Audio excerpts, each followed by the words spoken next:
for that small moon. I think I can get him before he gets there. He's almost in range. That's no moon. It's a space station. What's up and what's going on, fellow fanatics? How are all of you guys doing this very cold, and I do mean cold, evening, at least where I am. Where we are right now, oh shit, wrong fucking screen. Where we are right now, it is cold. And I mean cold.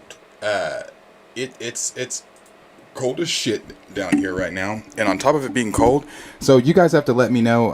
YouTube has given me a notice that's telling me, oh, do I have Modok on there? Oh, my fault. I thought I had the O. Let me fix that, because thank you, D-Stizzle, for being the grammar police, because that is a big pet peeve of mine. Sorry, that's fixed though. But yeah. So YouTube's giving me a notification right now that's telling me that the stream might be choppy. So if it's choppy on your end, I apologize. The reason for that though is because we are in the middle of a snowstorm, and that is causing power outages in certain areas here. And it is, like I said, it's fucking cold.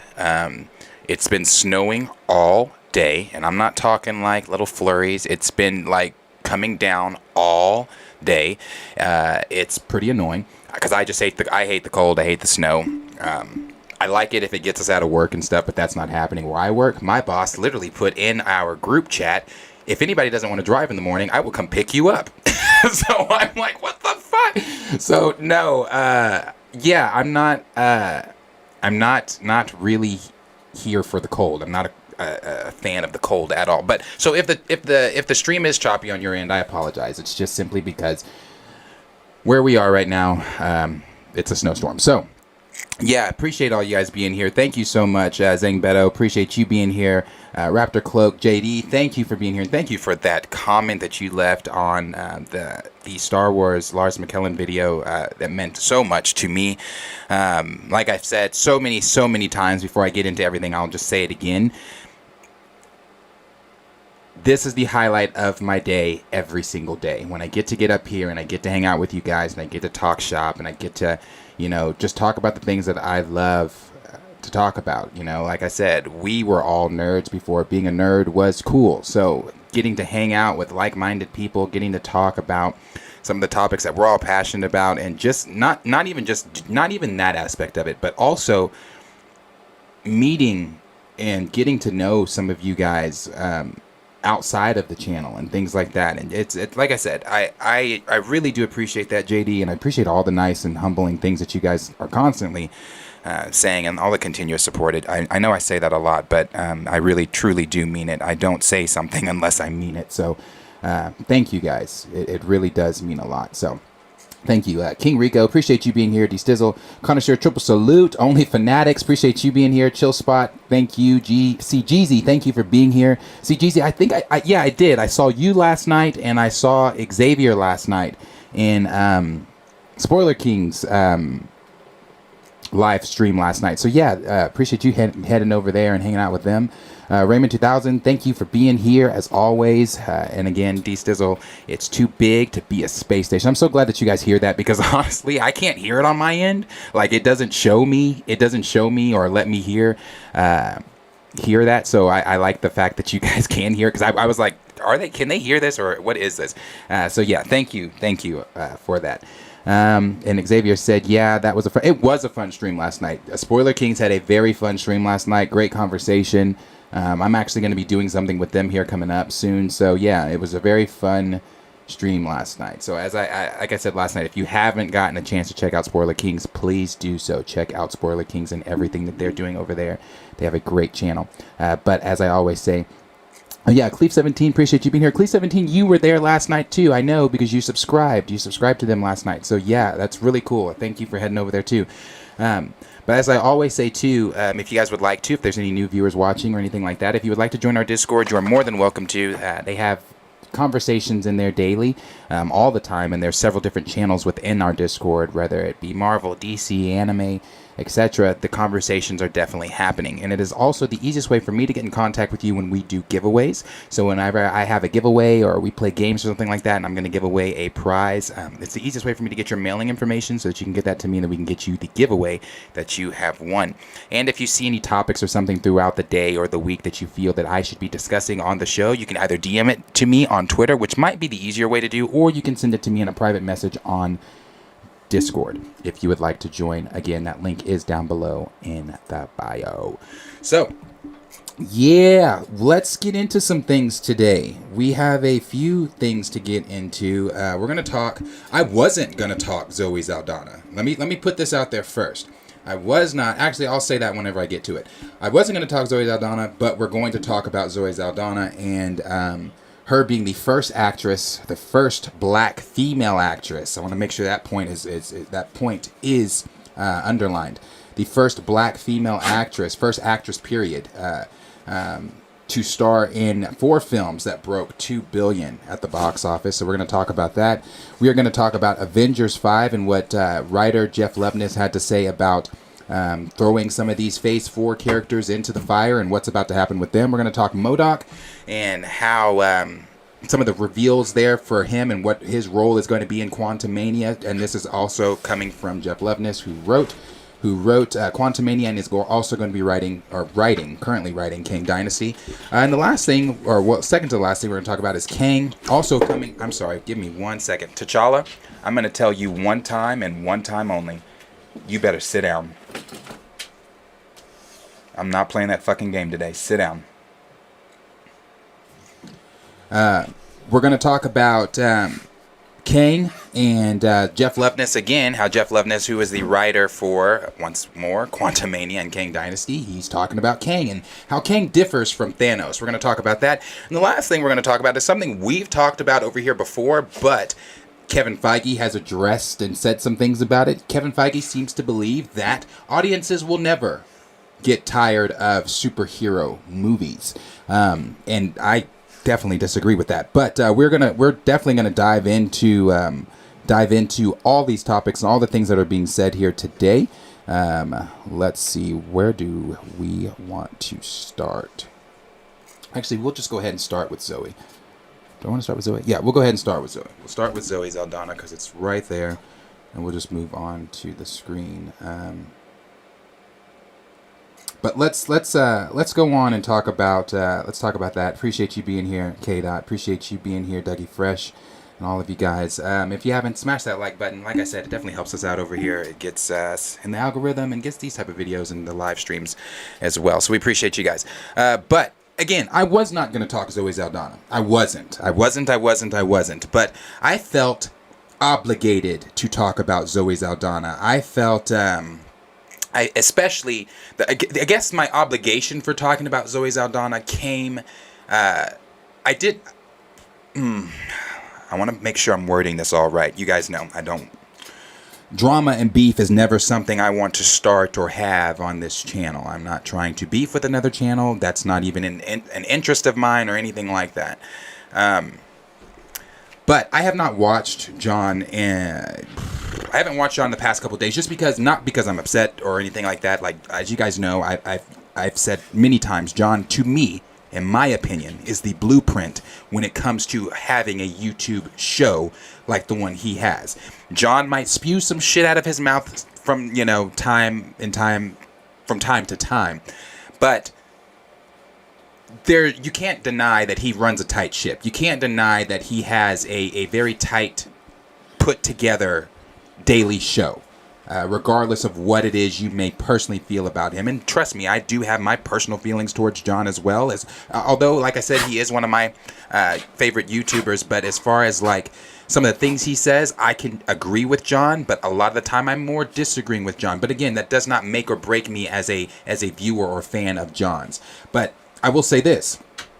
I wasn't talking Zoe Saldana today until I did tune in to the one topic that John talked about today, and it was Zoe Saldana.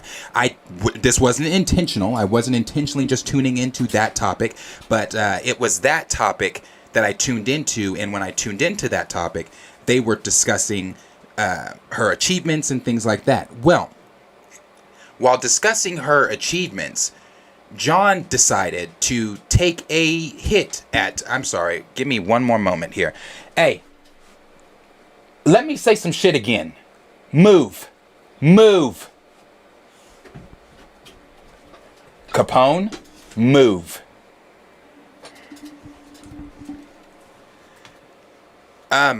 Sorry. I let them in here because they typically just lay down, but Capone is being a curious little shit. Okay, so when I tuned in to what they were talking about today, they were talking about Zoe Saldana, and John decided, instead of just praising Zoe Saldana for her achievements and her accomplishments, he took it upon himself to kind of throw shade in a way. That's the way I took it, that he was saying, because John will do this sometimes where he will not give credit when it's just due. Credit, as you guys always hear me say, I will always, even if I dislike you, I will give credit where credit is due. And to me, when John made the statement, yeah, but she didn't really star in these, that's not the fucking point of it. The point of it, and I this was the one time that I actually did send in a chat. I didn't send in a super chat, but I put something in the chat, and I did say, you can play all the mental gymnastics that you want to play with it, but at the end of the day, Zoe Saldana, Black Zoe Saldana, the brilliant actress that she is, and I'm not just talking about her in Guardians of the Galaxy. I'm not just talking about what she does in Avatar. I'm talking about her in Rosemary Baby. I'm talking about her in Vantage Point. What she does in Columbiana. What she does in The Losers. What she did in Star Trek. Zoe Saldana is a complete star, no matter how you want to spin it, look at it, do the mental gymnastics or whatever. So I thought, instead of throwing the shade and saying, yeah, but she wasn't a star in this, or yeah, she wasn't a star in that, or yeah, give sis her flowers. Give credit where credit is due. She's achieved something that no other actress and no other actor or actress has achieved, and that is starring in 4 different films that have grossed over $2 billion in the box office. No other actor or actress can put that on their resume. Zoe Saldana can. So I thought for John to come out and just completely the way that the approach he took with it, I thought was the wrong approach. I thought it should have just been one of those moments where you're just giving Zoe her flowers. He might have had his own opinion or thought something differently about it, but he should have just given Zoe her flowers and moved on with his next topic. I thought doing the whole, nitpicking on whether she starred in or whether or not, I thought that was wrong. He talked about Infinity War. He talked about how she really is not a star in Infinity War. Well, I'll put it this way. I would say she is one of the stars in Infinity War, because without her character, without what she did, now granted, you could have got somebody else to play Gamora, but she is Gamora. Without Gamora's role on Von with Thanos, he doesn't get the Soul Stone. In order for him to even get that, he had to sacrifice something he loved, and that was Zoe Saldana's Gamora. And without her playing that part, without her coming in and jerking tears the way she jerked tears, got the emotion out of people the way she got the emotion out of people, and not just that, her role in Guardians of the Galaxy as Gamora, the things she did in Guardians 1, the things she did in Guardians 2, we're yet to see the brilliance that she's going to bring in Guardians 3. Again, I mentioned Star Trek, I mentioned Columbiana, I mentioned some of the others that she's brilliantly starred in, and again, and the most of all, Avatar, what she did in Avatar. So, I just think that, I just thought that John kind of shitting on her moment was tasteless, in my opinion. I thought, give her her flowers and move on. But I will read here what the Los Angeles Times are having to say about her brilliant and wonderful achievement, again, that no other actor or actress can put on their resume. And it says, all hail the queen of the film franchise, Zoe Saldana, who just made box office history as the first actor to star in 4 movies that grossed more than $2 billion worldwide. This past weekend, Disney and 20th Century Studios' Avatar: Way of Water entered the $2 billion club, becoming Saldana's 4th film to do so. According to measurements from Cosmoscore, Saldana's 4 highest grossing movies are 2009's Avatar, 2019's Avengers Endgame, 2018's Avengers Infinity War, and 2022 Avatar's The Way of Water. Over the years, Saldana has established herself as one of the world's most prolific modern movie stars, appearing in blockbuster film franchises including Avatar, Avengers, Guardians of the Galaxy, Pirates of the Caribbean. Yes, I forget she's in Pirates of the Caribbean. Yes, and Star Trek.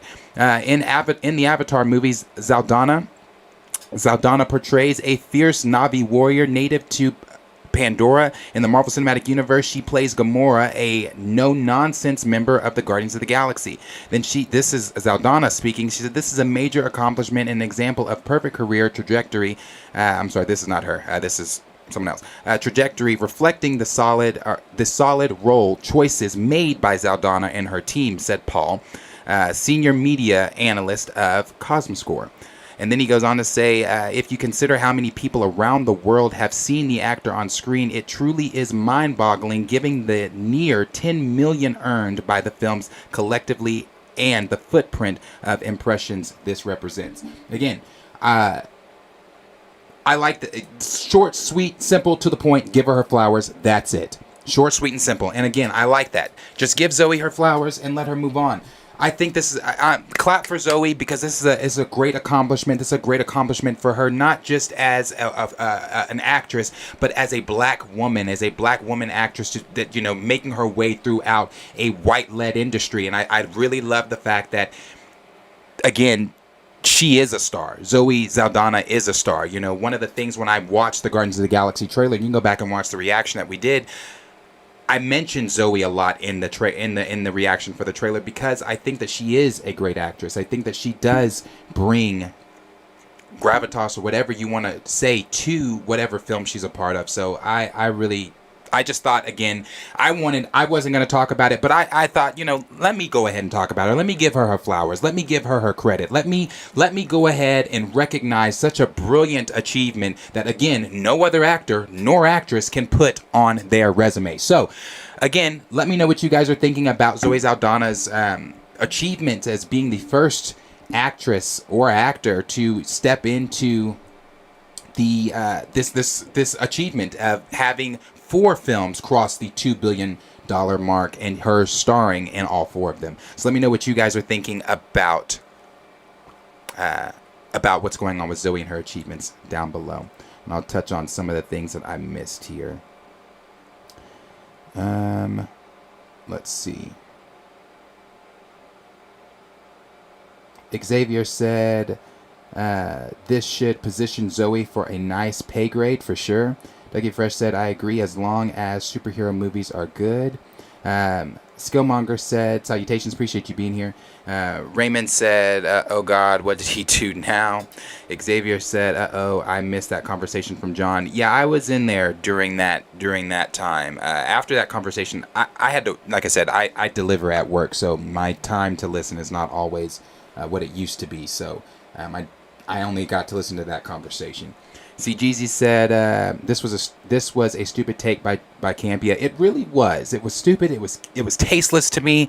It was, for John to be in the position that John is in, for John to be in the business as long as John has been in the business of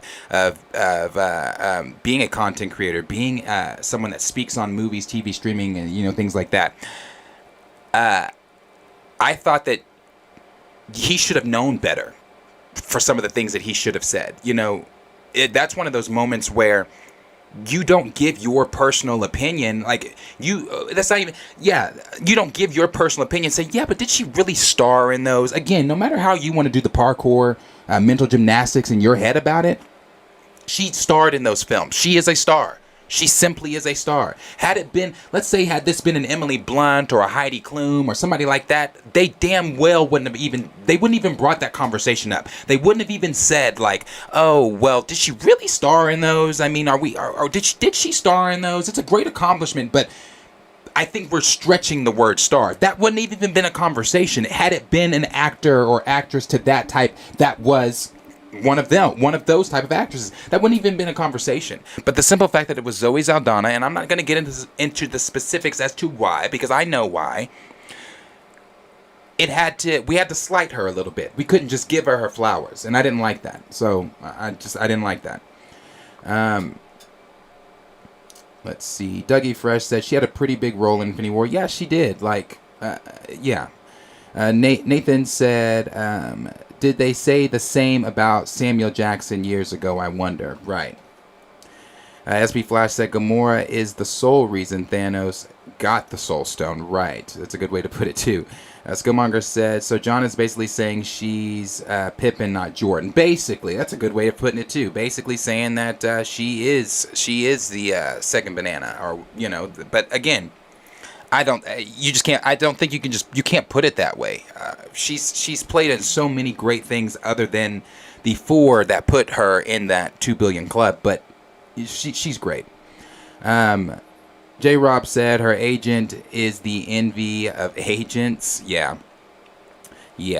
Raymond said she is probably one of the most accomplished actresses of our time. She's been in iconic, successful films. She's a great actor, and she's even after... yes, that's right. Great actor, and she's even after with Bernie Mac. Come on, that's top bar. Yeah, that's right. I forget. She was in Guess Who with Ashton Kutcher, Bernie Mac. Ashton Kutcher and Bernie Mac. I actually love that movie. That's one of my favorite movies. Guess Who is a great movie, and Zoe Saldana plays Ashton Kutcher's fiance in the film. So yeah, I forget she's in that. Raymond also said John's whiteness is beginning to show. He didn't even need to say all of that, and that's the point I'm coming at it from. Like, you didn't have to. There was at no point did that need to be brought up. At no point did you need to question the validity of her being a star. At no point in that conversation. At that conversation is simply, let me give Zoe her flowers and let me move on. Because John does get to pick what topics he's going to do that are sent in to him. And when he chose that one, I'm wondering if he chose it, and while reading it, before he chose it, if he thought to himself, yeah, this will be a good one to talk about, because I'm not really sure that you can really say that she starred in those films. You can say that she was a part of those films, but did she really star in those films? And again, when you start to do the mental gymnastics, you start to look crazy. You start to look crazy up there doing the mental parkour gymnastics. Like I said in the chat, give her flowers, move to the next fucking topic. At this point, it's irrelevant. What you're talking about is irrelevant. Xavier said, those hot takes of his make me shake my head. Yeah. J. Rob said, John lets you know who he is. John lets you know who he is every time the topic involves a black person or character. That part. Jill said, congrats to Zoe. Thank you for giving her flowers and combating negativity with positivity. And that's really it. Thank you, Jill. That's honestly it. Dougie Fresh said, the only movie you could make the case for is Endgame. Yes, Endgame. Endgame is the only one that you can make the case for, just because, yeah, we all have seen Endgame. We know the role that Gamora plays in Endgame, and I'll agree. That's the only one that you can make that for. Eric Shaw said, some people hate to see us shine. And Eric, you are so right. Some people hate to see us shine. SB Flash said Campy is acting like she had no lines in Infinity War and Endgame. Right. And again, like I said, I just wanted to come in and just give her positivity. Not that she needed it from me, not that she's gonna see this or even knows who I am or anything like that. But I still wanted to just spread the positivity toward someone. Once again, I'm Issa Rae.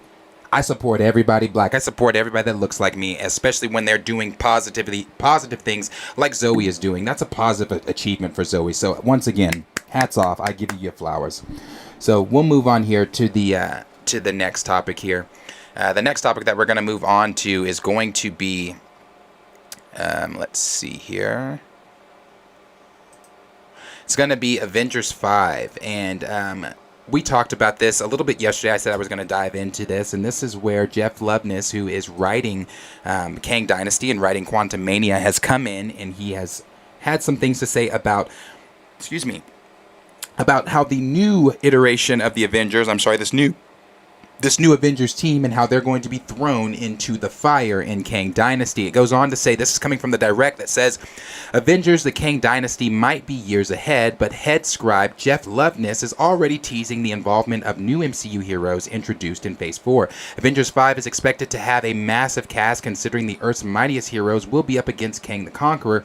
Still, it is unknown which specific characters will help in this fight. I'll stop there just for a second. One thing that we do know that Shuri is going to be leading one of the leaders of the Avengers. We also know that Shang-Chi is going to be one of the leaders of the Avengers, and we also know that Sam Wilson's Captain America is going to be one of the leaders of the Avengers. We talked about this some weeks ago when we discussed who some of the new leaders were going to be for the Avengers, and that wasn't something that, we speculated. That was something that that was being talked about. It was in an article. It was rumored that, well, I don't even think it was rumored at that time. I think it was one of the things that it was solidified that those three would be the three leading members of the newly formed Avengers team. And we also know that in Captain America New World Order, just from the leaks and things that we've seen, that Sam is going to be assembling a new Avengers team. So with all of the elements that are already going on in Captain America New World Order, that's one of the other elements that's a part of it, that he is going to be establishing that new Avengers team.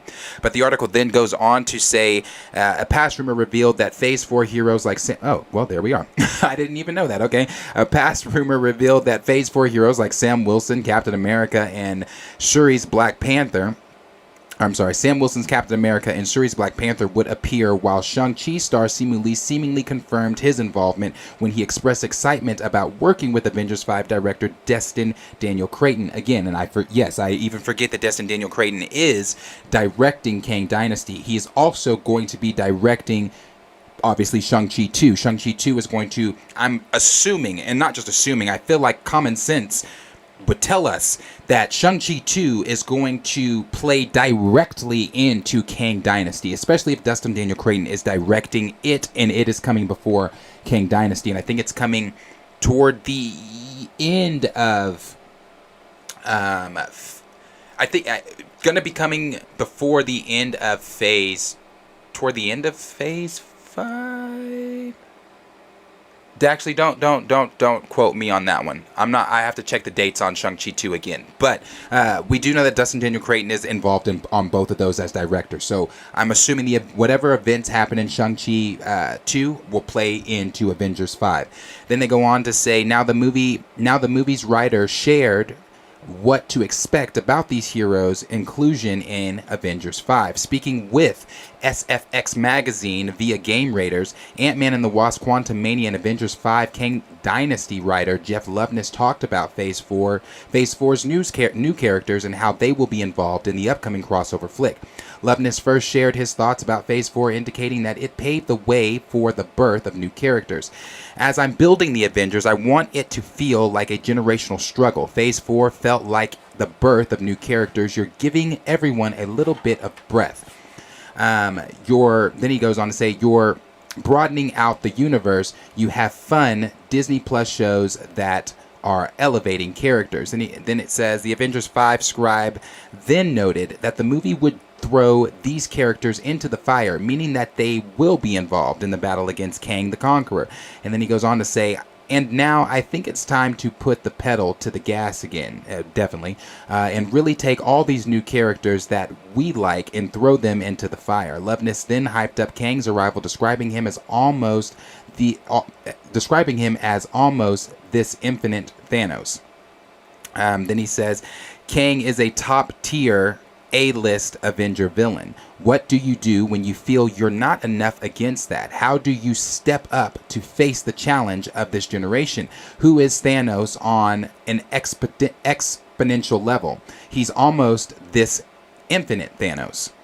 Then it goes on to say, in a separate interview with Empire, Ant-Man 3 director Peyton Reed teased how Quantumania will set up Avengers 5, noting that the threequel writer is writing the Kang Dynasty as well, while also saying that there are big things in store. I think it has a profound impact on the MCU. Jeff Loveness, who wrote this movie, is writing the Kang Dynasty as well. So there's been a lot of discussion about the impact that this appearance of Kang the Conqueror that this, how did they write this? About this impact that this appearance of Kang the Conqueror makes. Okay, there are big things in store. Then it goes on to say which Phase 4 heroes will assemble in Avengers 5.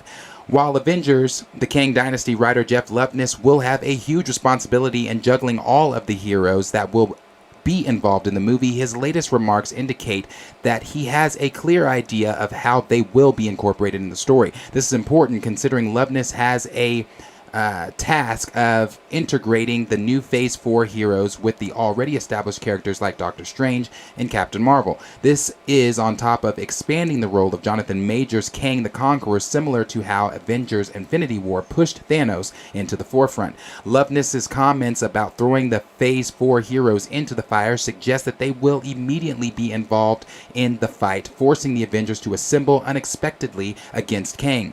Doing this could be a disadvantage for the team, and Kang may have orchestrated it to gain the upper hand. Whatever the case, Phase 4's new characters are expected to play a pivotal role to save the multiverse.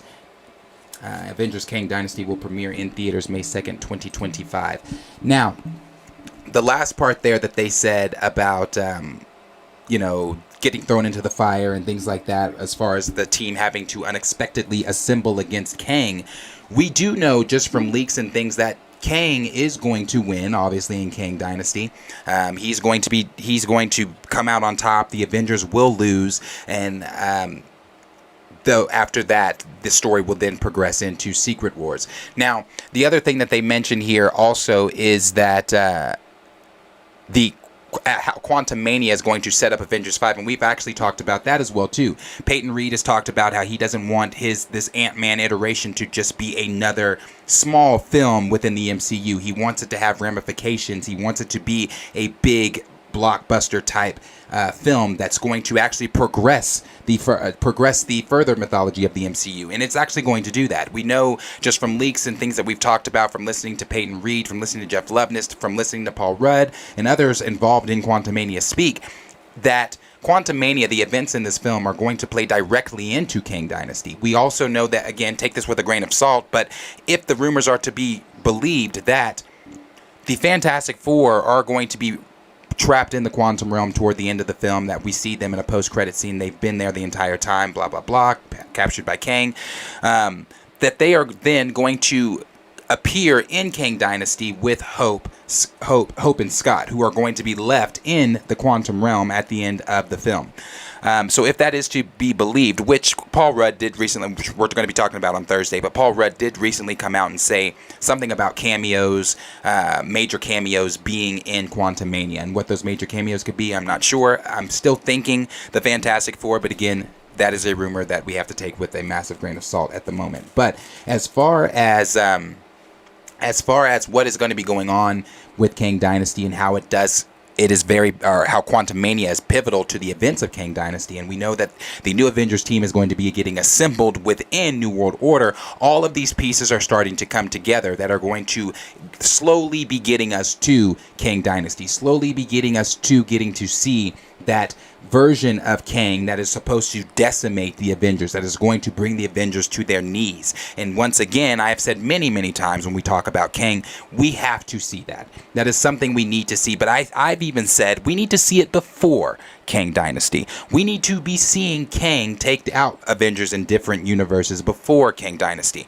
And I will say this about Kang too. You guys have heard me talk about Victor Timely and how Victor Timely was supposed to be rumored at the time. I hadn't heard anything about it for a while, but rumored to be coming into Loki Season 2 as one of those variants. Well, today I finally heard something about Victor Timely. I hadn't heard anything about Victor Timely in months, but Victor Timely is still on the table for Loki Season 2, so we still should be seeing that version of Kang in Loki Season 2, along with other variants of Kang, and that is per Daniel RPK when talking about many different variants of Kang being in Loki Season 2.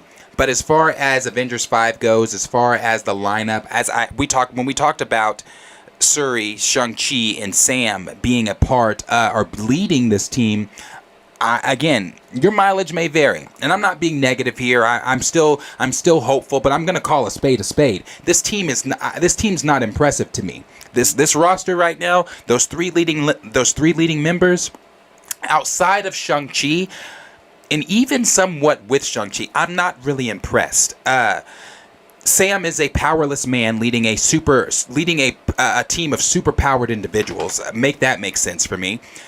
Shuri got her ass beat by Namor, and she was only the Panther for 20 minutes.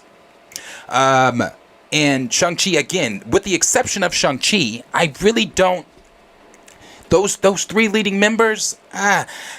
And again, with the roster that's following behind it, now we talked about a roster once before. We talked about how the Fantastic Four are going to be helping. We talked about how the Eternals are going to be there. We've talked about how the X-Men, the Fox X-Men, if the rumors are true, are going to be involved. We've talked about how you've got some members of the Thunderbolts that may be involved. Obviously, Yelena being involved. I don't know how you involve Moon Knight in this type of team. I'm sure you could, but I feel like that then tends to maybe get messy. Like, how do you have Moon Knight a part of this? Like, is Khonshu just going to be hanging out in the battle? Like, go for his windpipe, cut Kang's throat. Like, how does that work, bro? Like, how the fuck do you have Khonshu just... I don't know. But, other members, we've heard about Andrew Garfield and Tobey Maguire making their return for Kang Dynasty and Secret Wars, which obviously would mean Tom Holland would be there. So we'll have a Spider-Man there. She-Hulk, I'm sure, will be a part. If Savage Hulk does come back and he's no longer, wearing those flannel fucking shirts and passing out tacos to the team, then maybe Savage Hulk is going to be a part of that team, and maybe Scar even. So, I mean, the roster, the list of things, maybe even Sentry, the list of things that they could do with some of the people getting brought into the MCU, the roster could definitely be one of those rosters that makes us say, okay, that's actually a good roster. But where we currently are, what we currently know, I'm not there with being able to say that right now. But you may be there, and your mileage may vary. So let me know down below in the comments what you guys are thinking about what Jeff Loveness had to say about the Avengers 5, and some of the things that are going to be going on there as far as like the team and with Kang and building this team and everything like that, and how Quantumania, which is something we already knew, was going to tie directly and be the catalyst into Kang Dynasty. But let me know all those things down below in the comments. Let's see what you guys are saying in the chat.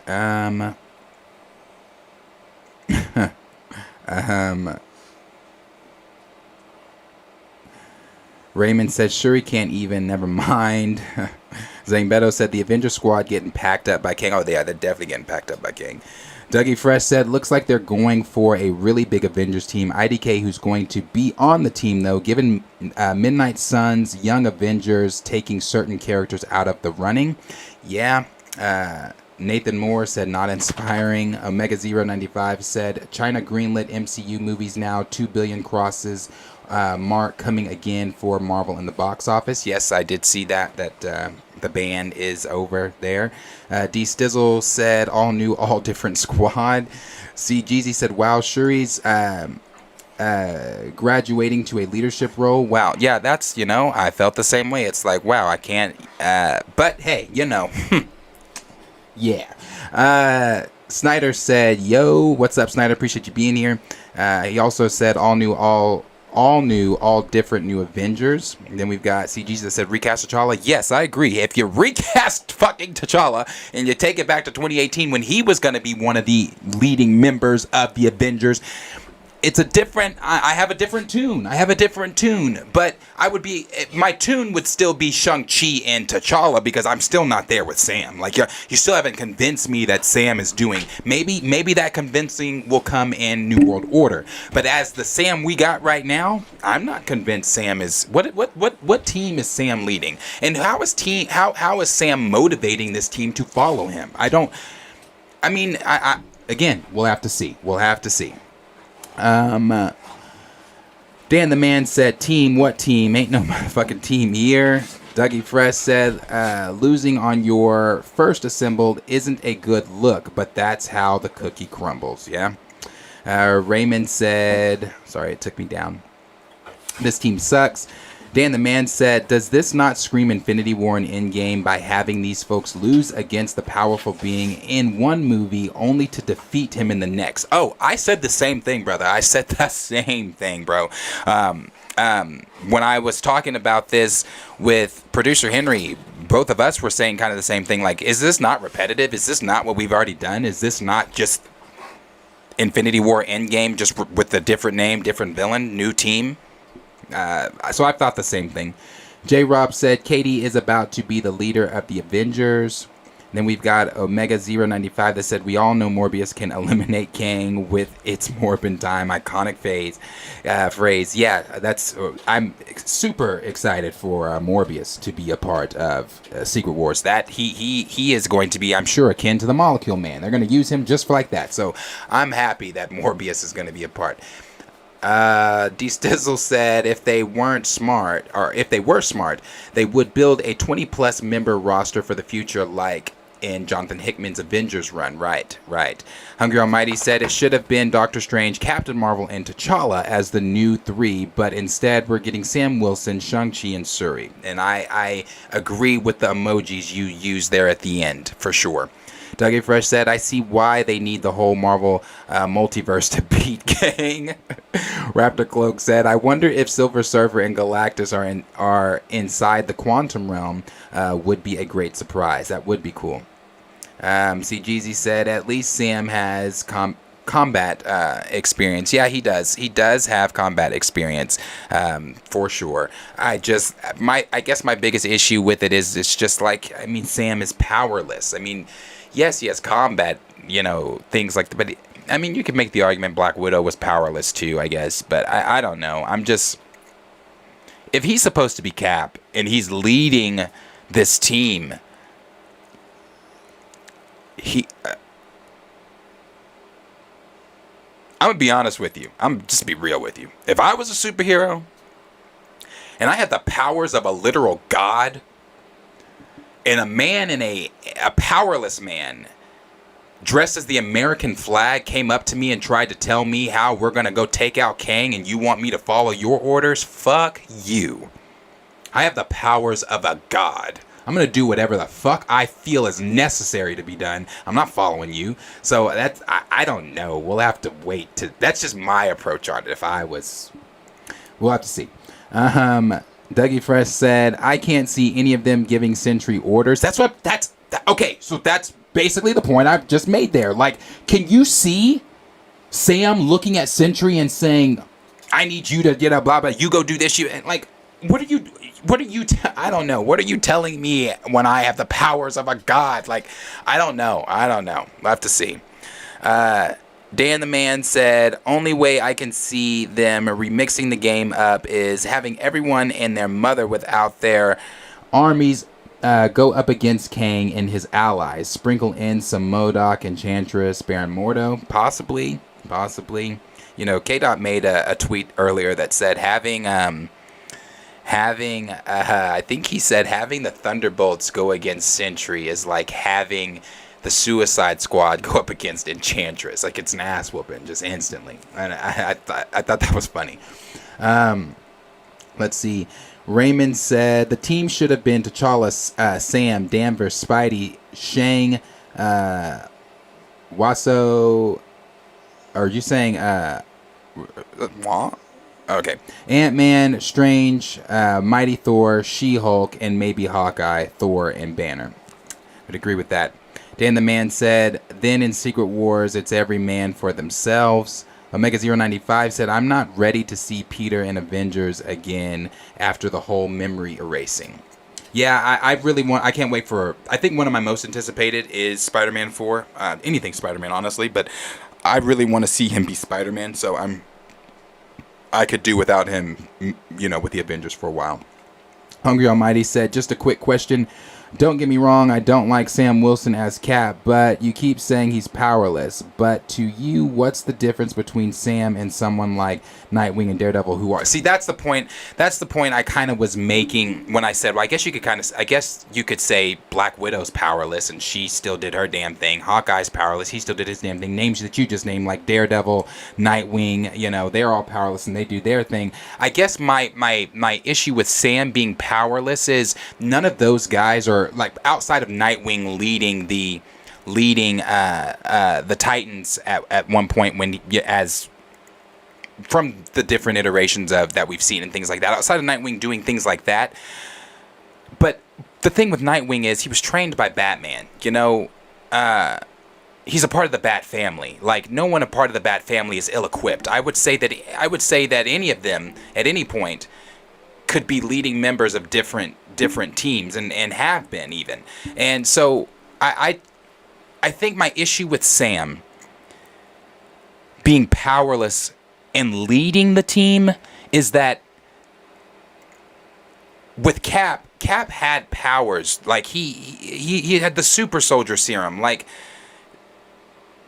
what I guess my thing is, what is the motivation for Sam? Like, again, when you look at a team of powerful individuals, then how do you then say, okay, but I'm leading the charge into Kang? Like, can Kang not just thump Sam? Because and not only that, I'm also looking at Sam's performance in Falcon and the Winter Soldier. Sam was getting his ass kicked by Flag Smashers, bro. Flag Smashers were kicking his ass. And you could say, yes, they had, you know, the serum, they had, you know, things like that, but the Flag Smashers were kicking his ass. If a bunch of kids were kicking his ass, what is Kang the Conqueror going to do to him? So I just have to see it, I guess, is what I'm saying. I need to see it. I've seen Nightwing in action against some of the most formidable DC villains. I've seen Daredevil be formidable against his villains, and I've seen Daredevil be formidable in Marvel Comics. I've seen Sam be formidable in Marvel Comics and things like that, but with this iteration of Sam that we have in the MCU, I'm going to need some convincing. D. Stizzle said, see if Hulk was developed properly beforehand. His presence on the team would compensate for those noobs. That's true, too. Zangbeto said, why wasn't Peter listed as one of the leaders of the Avengers? Isn't he one of the most qualified? I mean, with everything that he's seen, because it's not like Shuri fought in... Oh, no, she did. Never mind. I was about to say, it's not like she was up there on the events when Thanos came back in Endgame, but no, she did, because she came out of, obviously, the portal with T'Challa. I feel like Peter would be qualified, but honestly, I don't know. Would we want to see Peter leading the Avengers, or do we want to see Peter actually be Spider-Man, you know, and get his feel as Spider-Man before we see him thrown back into, you know, roles like that with the Avengers? Xavier said, if they recasted T'Challa, we wouldn't be in this mess. Right. Alpha Wolf said, given there is variance, what if they bring back Ed Norton as Savage Hulk and Mark Ruffalo can keep his tacos? LOL, just a thought.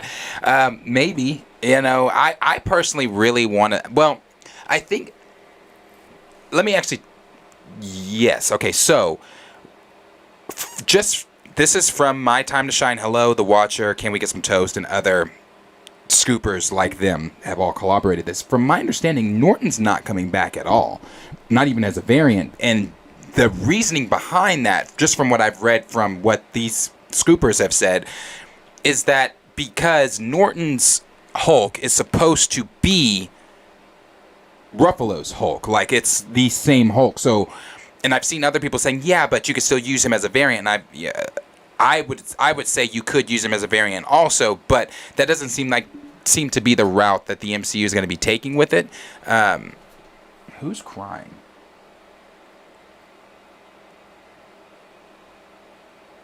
What? What? Stop. Stop. I have like 3 topics left, so you got to chill and wait. Sorry, my Capone is. He goes wherever I go unless I go to work. He goes where I'm going just because I'm still monitoring him. He hasn't thrown up in days, but I'm still monitoring him. Here, come over here. Come here. Come on the other side, Capone. The other side.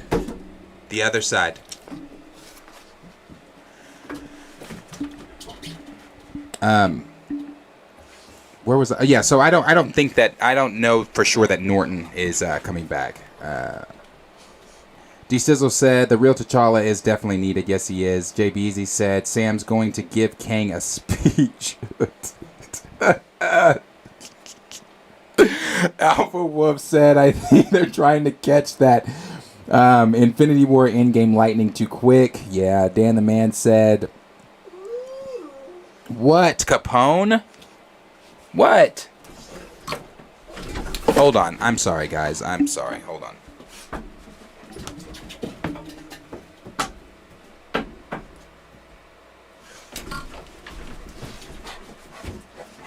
Come here, Capone. Come sit down. All right, sit down. Sit. No, T'Challa, get out. Get down. All right.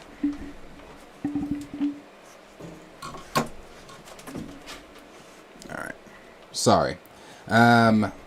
Sorry everybody. I gotta make sure my voice good. Zangbeto, they are both pits. I'm going to skip down here to some of these so we can move to the next one. Nathan said, we don't believe in Sam. Network said, the next phase seems lackluster. I guess Jonathan Majors' acting is going to be the saving grace. Dougie Fresh, that's why I said he's definitely going to become a household name for sure. Dougie Fresh said, Sam doesn't have the powers and he doesn't have the heart and sway that Steve has. Right.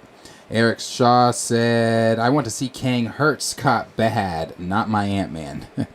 Omega Zero said, Sam literally took down a giant Bonzo in Endgame. He doesn't need powers. Did he? What did Sam do in Endgame? I'm trying to take myself back to Endgame. I remember he said on your left when he showed up. And this is not me being funny. I'm serious. I'm really not being funny. I don't remember Sam in Endgame. I really don't. Did Sam get dusted? Yes, he did. Because he said on your left. He came in on your left with Cap, the whole thing. I don't remember Sam in Endgame. Outside of the Cap giving him the shield at the end, I don't remember Sam in Endgame. And I'm serious. I'm not trying to be funny. I'm not being facetious. I'm being dead ass. I do not remember Sam in Endgame. I don't.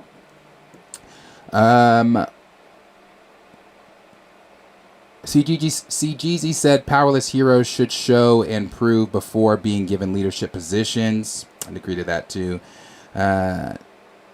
Network said there are no interesting characters at all a part of the next Avengers team. Skillmonger said, I always see Anthony Mackie as Papa Doc from 8 Mile. Okay, he did. Yeah, he definitely. Yeah, I'm not an Anthony Mackie fan. I guess that's maybe what it is too. Yeah, I'm not a Mackie fan. Mind of Inception said, at least Ant-Man is getting closer and will have a sense of where the story is headed because I've watched the show and movies and I'm honestly lost. Yeah, I'm ready to see it for sure. Official MG, appreciate you being here. Let's see. D Stizzle said K9 intermission. Yeah, he's not crying anymore. He just wanted to. I don't know why he couldn't comprehend how to just walk around the desk and come over here and just chill. T'Challa, stop. But he's not crying anymore. He's just sitting under my chair right now. So he's good. He's straight. The Jinx said, when you're fighting in Secret Wars and the team has a choice of who should lead, Sam or Steve, everyone will go with Steve. Ducky Fresh said, you don't really get points for that. To me, he was still getting worked by the Leaper. And then we got Raptor Cloak that said, the fact we have to struggle remembering Sam doing anything in Endgame speaks volumes. And again, I'm not being funny. I really don't remember that. I don't. Omega Zero said, the Hawkeye run from the army, a giant monkey get took down by Sam. I guess maybe I'll have to watch the end of Endgame to remember that. I don't remember Sam. Hunger Almighty said, my real issue with Sam is that I don't want a sidekick taking up the mantle of a popular character being the leader when we can have an original black character lead, cough, cough, T'Challa. Right. Big Chillin said, I could not agree more about Mackie. Dude is hilarious in every interview and is always in movies I love, but the dude cannot act at all. Best way I can describe it is, that is honestly the best way to put it, Big Chillin. I do find him funny in interviews, like the thing he did with Tom, the interview where him and Tom were throwing shots at each other, or the interview where he was, going back at it with that, it was funny, going back at it with, it was no negativity or ill will from him or her, but where he was going back and forth with the individual in the audience. I like that interview. I even like the interview where he's talking about the difference between, X-Men and whatever he was saying. That he is funny. He has funny things that he says, but you hit the nail on the head when you said the brother cannot, in my opinion and our opinion, me and Big Chill's opinion, I don't think he can act. I just don't. I don't think Sam, you're wanting Anthony Mackie to be the leading man for New World. I didn't even enjoy his acting in Falcon and the Winter Soldier. Not that I enjoyed Falcon and the Winter Soldier, but I didn't enjoy his acting in it either. I just, man, I don't know. I'm going to have to wait to see. But yeah, that's a good way to put it. J. Rob said, I think everyone is rooting for Kang since Wakanda Forever. D. Stizzle said, LOL, a lot of the Sam shade seems to come from the dislike of Mackie. I'm different on Mackie, but I always liked the same character. No, don't get me wrong. I like Sam. Don't get me wrong. I do like Sam. I like Sam. I like him in the comics. I think Sam is great. Well, that's a stretch. I won't say I think he's great, but I do like Sam.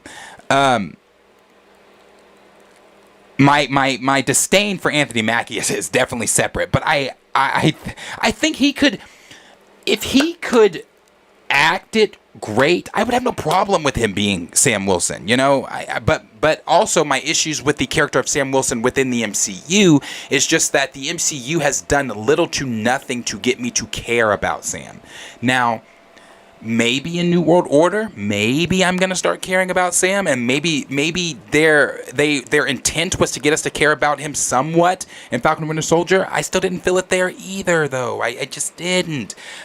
So I like Sam. I have my issues with Mackie, but I like Sam. Raymond said, I like Sam as a character, but Mackie is a problem. Yeah, same feelings. Dan the Man said, a lot of savages against Mackie up in this motherfucker. Skillmonger said, Anthony Mackie threw me off when he played Tupac. Did he play Tupac? Wait a minute. And what did he play Tupac in? Hold the fuck up. What did Mackie play Pac in?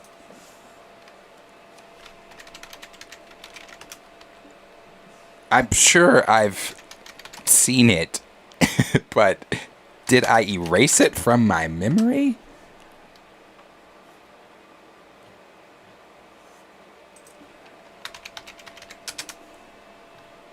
Did I erase this shit?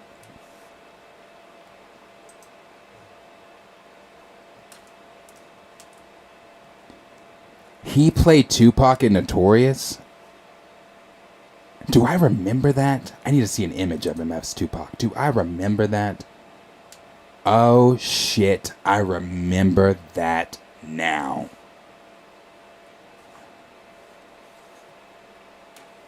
Yeah, that was bad. I remember this now. Yes. Typically if I don't remember something, it's because I've suppressed that shit.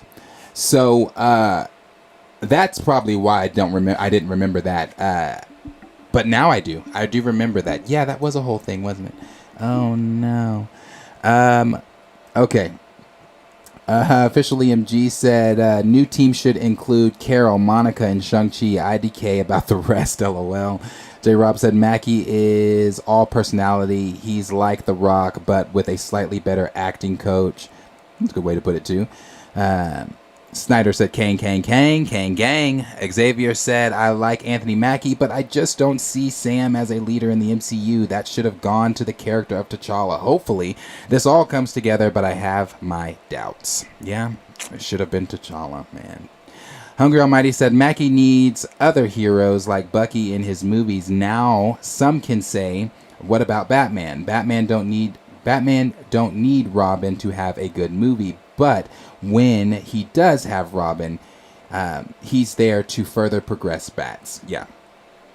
Dan the Man said maybe it should have been Corey Stroll as Sam, but I'm wondering if the MCU does reboot after Secret Wars, how is that gonna work when the Fantastic Four... Oh, they're not rebooting after Secret Wars.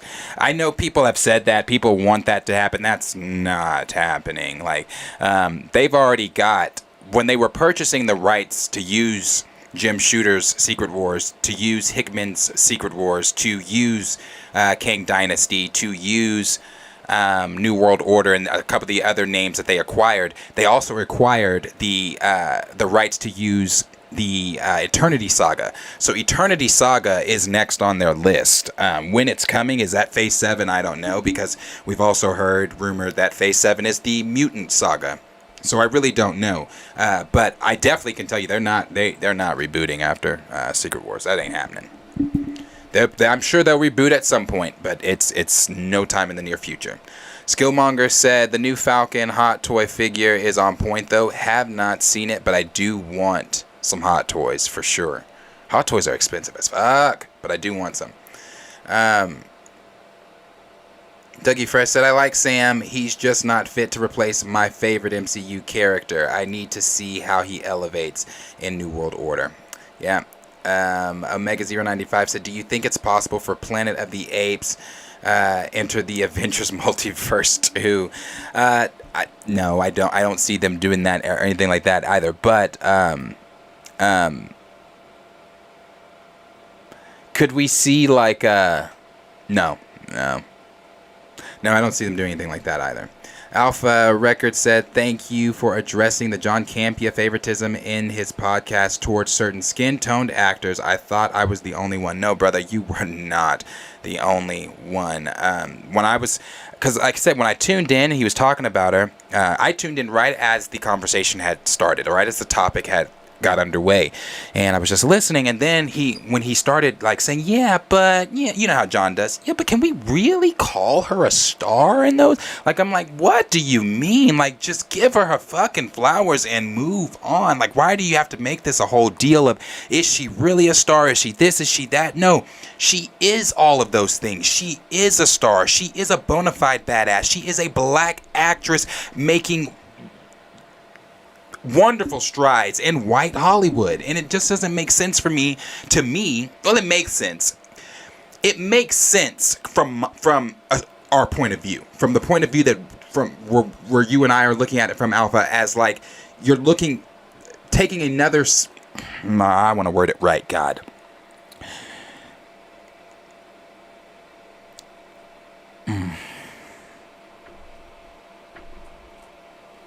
It just seems like when it's somebody of color, it has to come with stipulations as to why they achieved it, or why, or it has to be one of those things where it's like, yeah, but You know, there's always the why, there's always the but, or something like that enters the conversation when we talk about an achievement of someone of color in Hollywood. And to me, that's just like, can they not just be successful just because they're fucking successful? Why does it have to be the why? Why do we have to have the but? But Zoe Saldana didn't really star in these. But she did. Because as I said, if this was a Heidi Klum, if this was a Emily Blunt, if this was any of your other generics out there like that, are we even having this conversation at that point? Are we gonna be saying yeah, but are we saying the whys? No, we're just giving them their credit and then they're gonna move on because, I mean, yeah, bro. When I watched it, I just thought you don't have to do all that, John. Just give Zoe her credit. Raymond said, I'd like to add Monica to that Avengers team. Really, they need to be a new Avengers, West Coast Avengers, and a young Avengers. You know, honestly, I thought that's where we were going. I thought we were going to do West Coast Avengers, you know, with the bringing in of Wonder Man, White Vision, Moon Knight, and She-Hulk, and some of those others. I was like, okay, I think we might be doing the West Coast Avengers, but it seems like we're not. Snyder Steppenwolf said, whoops, those tricks, Kang. Me shouting for Kang. Whoop those tricks, Kang. That's from that video. Whoop that's whoever made that video of Kang beating. Thank you for that subscription. Thank you, Alpha Records. Thank you for that. Whoever made the video of Kang stomping on Ant-Man with the whoop that trick track playing in the background. Funny stuff. JB Easy said, if they let him win a fight, I could understand, but he got beat up by a rookie. Oh, fuck. JB Easy. There you go. Let's not forget Ant-Man, rookie Ant-Man, testing out the suit, beat Sam. So we'll just set that there. We'll move on. We'll set that there. We'll tie that all nice up in a bow, and we'll set that there because that often escapes my memory too. D Stizzle said the only bad / mediocre performance I remember with Brie Larson and that Echo actress. We've got took me down. Raymond that said, oh yeah, Mackie played Pac. He better not come around here though because people hate that role so bad. I forgot, bro. I'm telling you, I forget shit I don't pay attention to and like. I forget it. And I forgot that. I forgot that he played Pac in Notorious. I remember dude that played Pac. What was dude's name? What was brother's name that played Pac? Mark Ross. No. Mark Ross played him in Straight Outta Compton. I didn't like that one either. But Demetrius Shipp Jr. in All Eyes on Me. Not the biggest fan of All Eyes on Me either. But, yeah, I forgot that he played him. Raymond said, are we going to talk about the Viola Davis snub and the Woman King snub? It wasn't one of the things on my list. Of course, I've seen it. We're talking about Angela tomorrow. So when we talk about, thank you for that subscription too, Eric Shaw. Thank you. We're talking about Angela Bassett tomorrow and her being nominated for the second time for an Academy Award. She was nominated back in '94 for What's Love Got to Do with It.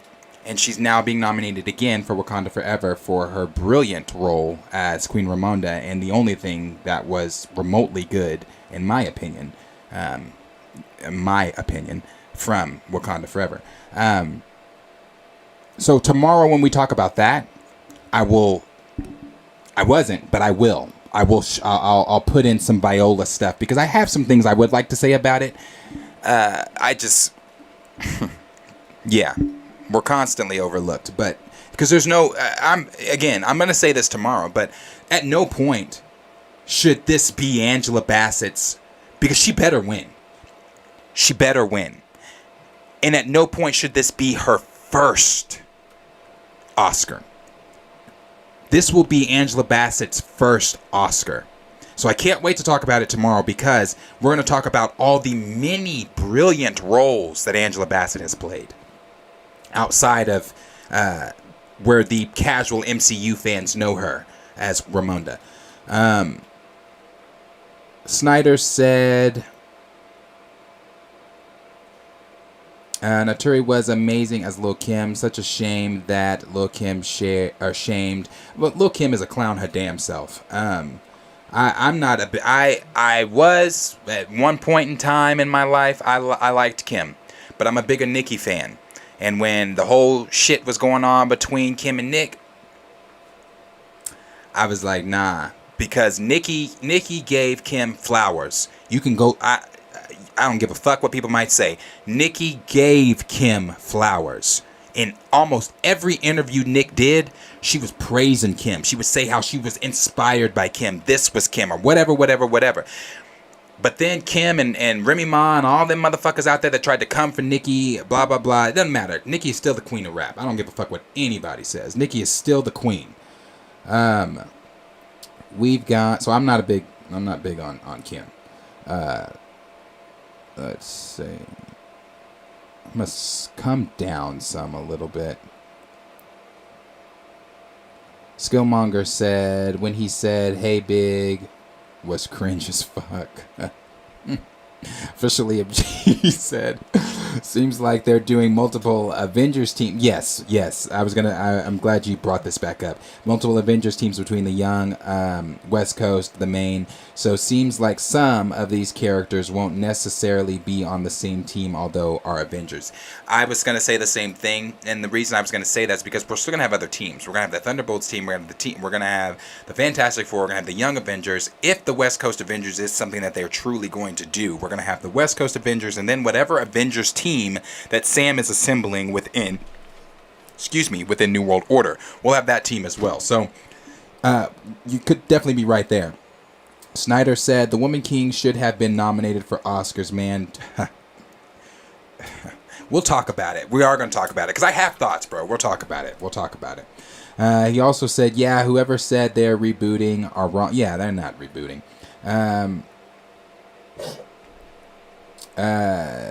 Dan the Man said, not Corey Stoll, LOL, I meant Corey Hawkins. Okay, my bad. Hungry Almighty said, do you see a soft reboot? For sure, they're not hard rebooting. Honestly, guys, I don't. I don't see a soft reboot right now, because of some of the things that Marvel has already purchased for the future. I don't. I think they have the stories that they're trying to tell, stories that they want to get to, and once they've completely told those stories in the way that the MCU wants to tell them, then they may do a soft or hard reboot. But I really don't see one coming after Secret Wars.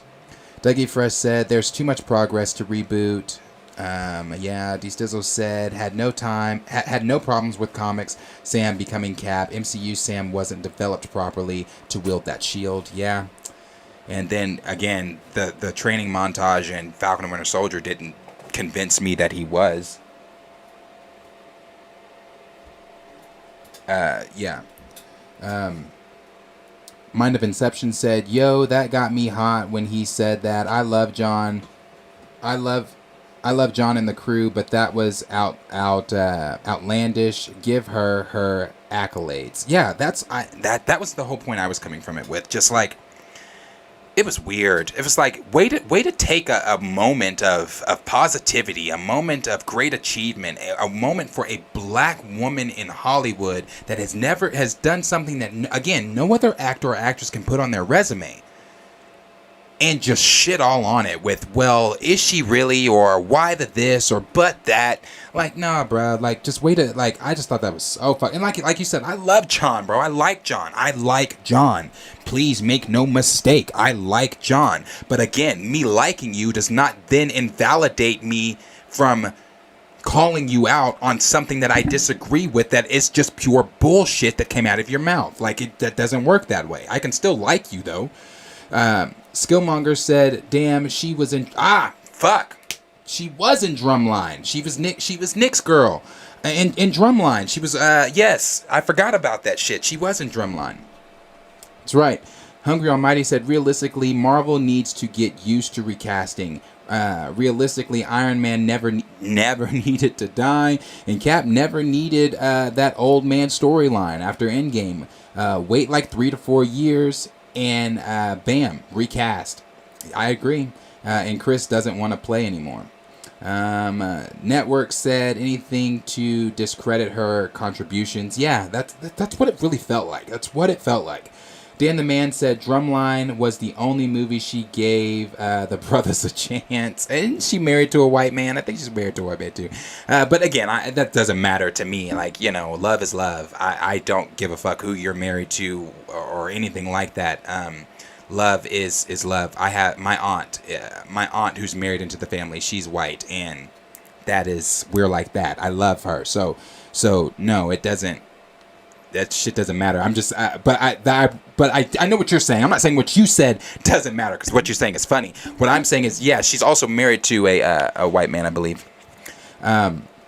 Kenny said, if it was anyone else, would it be the same thing? I don't think so. I agree with you. Appreciate you being here, Kenny. I didn't see you at the top, so appreciate seeing you in here. Nathan said, remember, Anthony Mackie is against recasting T'Challa. That is true, too. That may be another reason why I really don't. Actually, that is another reason why I don't fuck with the brother, because I forget he is against recast, and he has not voiced it once. I think he's voiced it twice that he is against recast. Let's see. Snyder Wolf said, also, why haven't we gotten Elijah Bradley's show or Isaiah Bradley's show? I don't think they're going to do one like that. I think that they're just going to be making their appearances in different MCU projects. Raptor Cloak said, it's really important that Cap never finds out about this. Let's see. It took me down, so I'm just going to start with Kenny here. Actually, I'm going to start with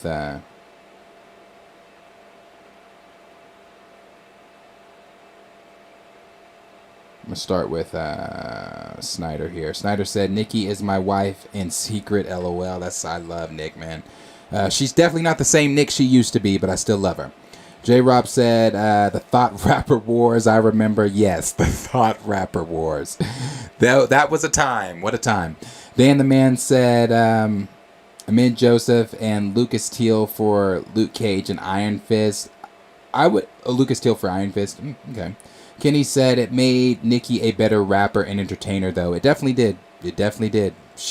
Nick, I just wish Nick was still the same Nick. She's not the same no more. Valley Superb said, pop quiz. Is Ryan Coogler the only director/writer to ever kill Angela Bassett in a movie? If yes, then even more reason why Coogler is problematic. That's a great question. In all the roles I've seen Angela Bassett in, I would say yes. I think that's the first film Angela has...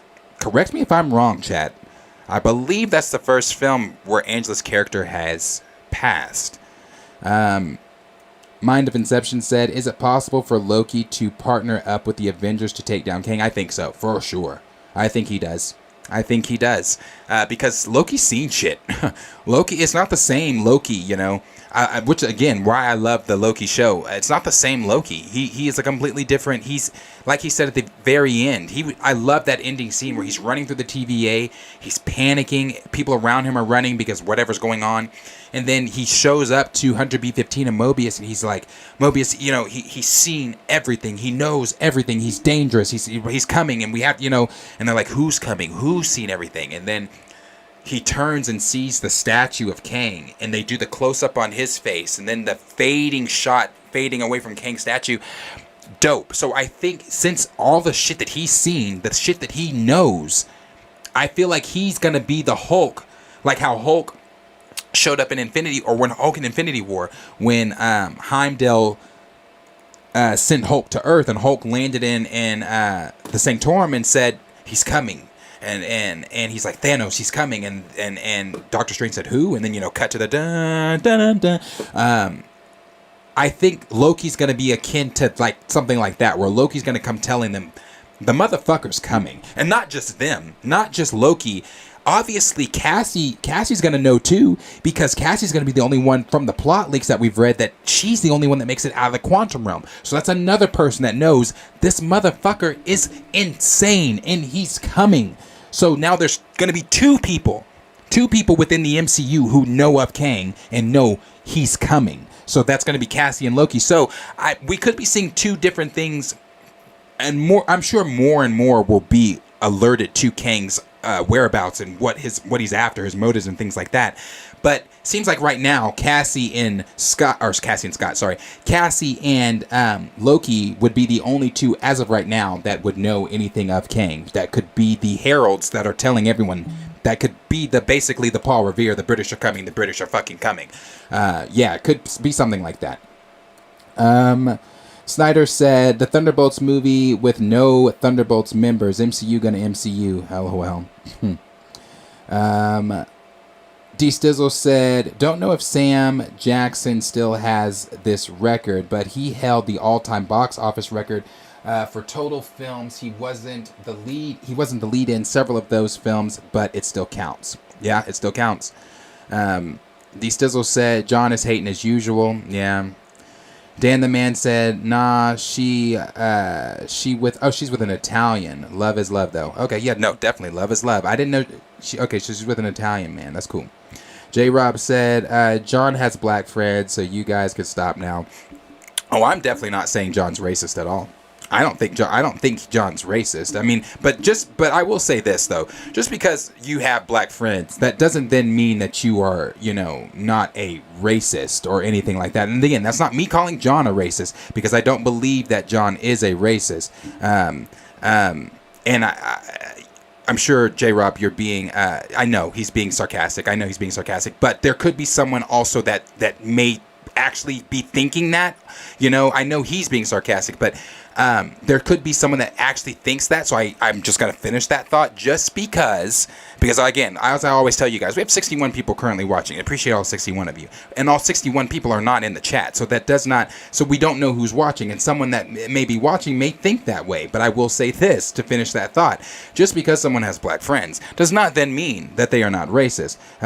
Just because, that's that whole conversation. Well, I voted for Obama. I don't give a fuck if you voted for Obama. I'm like, what the fuck does that got to do with me? So it's like, I don't think John's a racist by any means. I don't think that he is. I think he says some outlandish racist shit sometimes. I don't think that he is a racist. I mean, I can't call him that. Until he does some actual race, I can't call him that. But yeah, I just wanted to say that just because I know J-Rob was, not serious, but I did want to, you never know who's watching. Roger Street said Green Lantern movie, she was killed. Was she in Green Lantern?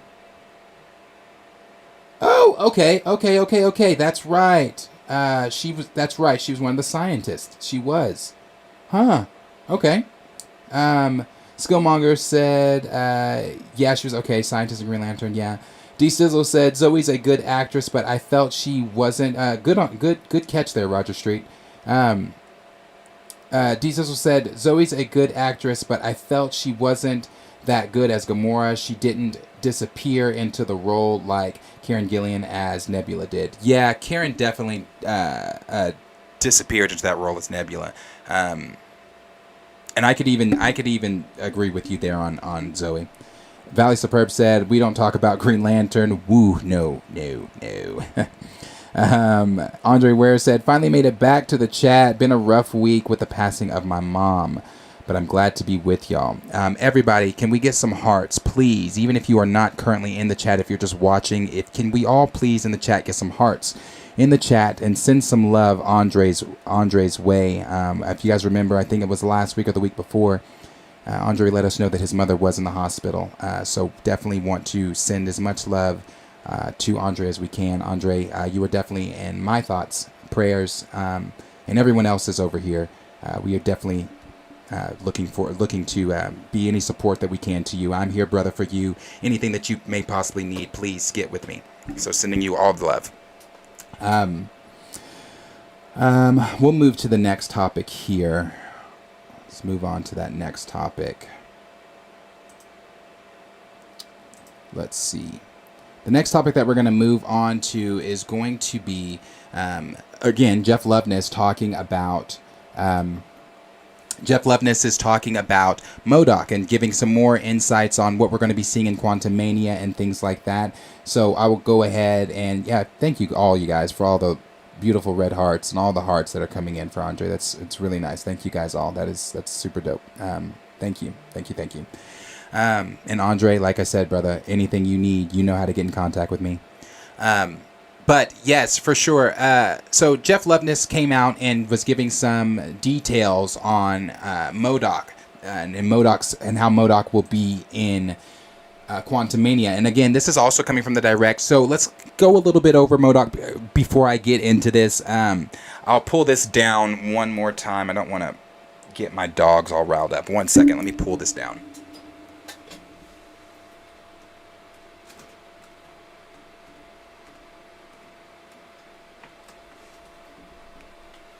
Okay, so I have a Modok Marvel Legends figure here. It's one of my favorite Marvel Legends figures. I love this. I love this figure. But I'll put this big screen so you guys can see him. But I have my Modok here, and so one of the things that we know about Modok is within the MCU and what they're going to be doing with Modok is just some of the things for people that may not know. Modok in Quantumania is going to be Yellow Jacket, which is, of course, stole from Ant-Man, from the first Ant-Man. So when he got all crushed up and sent into the quantum realm from the first Ant-Man, the things here that we've read from the leaks is that Kang found him in the quantum realm, repaired him, and which is why he has this new armor here that we're seeing in this picture, and that we've seen from the trailers and the pictures and things of him, the BTS photos and everything like that. Kang gave him this armor. He equipped him with everything, so he now is loyal to Kang and works with / for Kang. So we know that about Modok within the MCU going forward. Something else we also know is, I don't know if you guys all saw, I'm pretty sure everybody saw, because we talked about it a little bit, but the picture of Modok without the mask, that he's wearing in the picture there, when it was him, Kang, Scott, Cassie, I don't remember who else, and a couple Kang soldiers, and behind them was Modok without the mask. And how very this was not, I don't want to take credit for this. This is not me that said this. It was somebody, I want to say maybe it was Stevie in the chat that said he looks very George Lopez, Spy Kids like, and I couldn't agree more. He definitely did. I hope that that's just something that they just didn't get around to fixing before the trailer came out.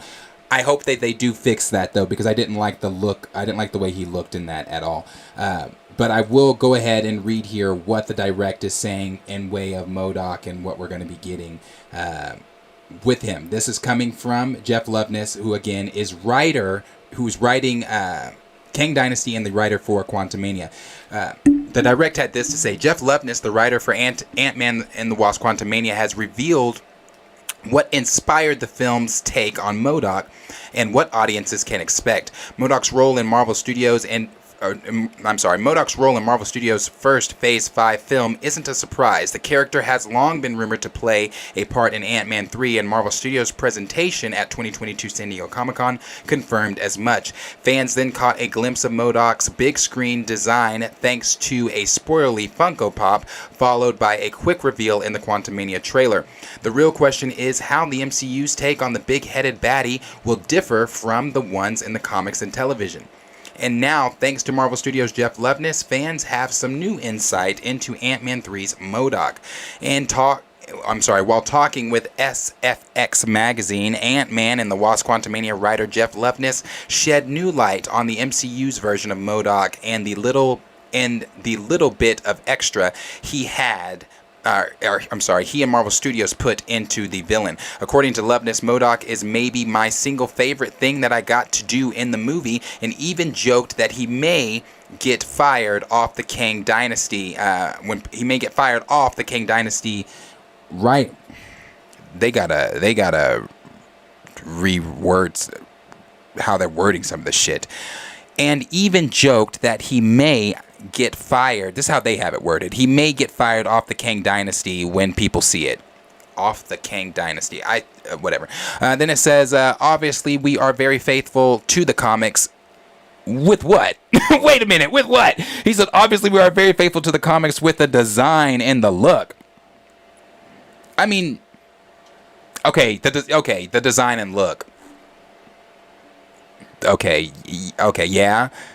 But then there's a little bit of extra we put into him. Maybe I'll get fired off the Kang Dynasty when people see it, but some of my favorite moments come from MODOK and the dynamics there. Loveness shared the inspiration for Ant-Man 3's MODOK, which included a fish called Wanda and Frank Grimes in the old Simpsons episode. I'll just say he was inspired by Kevin Kline in a fish called Wanda and Frank Grimes in an old Simpson episode. This really put upon